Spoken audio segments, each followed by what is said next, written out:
तारखेच्या अधिवेशनामध्ये ही कर्जमुक्तीची घोषणा निश्चितपणे होईल।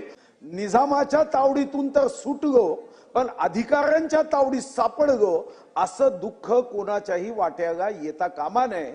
या दृष्टीने आपल्याला हा खर्च हा अध्यक्ष महाराज वैधानिक विकास मंडळ न्याय अपेक्षित आहे।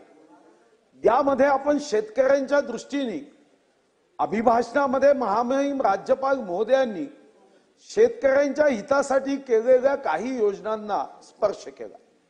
पण अध्यक्ष महाराज आज महाराष्ट्रामध्ये आपल्या एकूण ग्रॉस स्टेट डोमेस्टिक प्रोडक्ट मध्ये कृषी क्षेत्राचं योगदान कमी आहे आणि 2011च्या लोकसंख्येनुसार विचार केला तर महाराष्ट्रामध्ये सर्वात मोठा रोजगार देणारा म्हणजे साधारणतः 4,55,00,000 रोजगार 2011च्या लोकसंख्येमध्ये आपण दाखवला। त्यापैकी 2,60,00,000 शेतकऱ्यांच्या शेतीवर अवलंबून आहे। आज दुर्दैवाने शेतीचं भौगोलिक क्षेत्र 1.34 हेक्टर पर्यंत मर्यादित आलंय।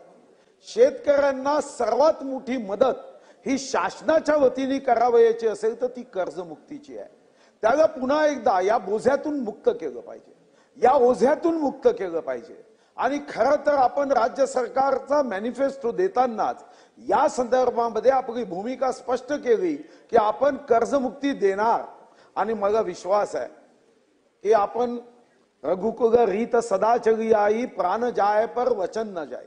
निवडणुकीच्या अगोदर जे आश्वासन आपण दिलं हा प्रभू रामाचा जर देश आहे तर निश्चितपणे राजा हरिश्चंद्राच्या मार्गाने काही त्रास झाला तर चालेल, आपल्या अंगावरचे कपडे उतरले तरी चालेल, पण आपल्याला कर्जमुक्ती ही गरजेची आहे। आणि शेतकऱ्यांना सर्वात मोठी मदत ही शासनाच्या वतीने करावयाची असेल तर ती कर्जमुक्तीची आहे।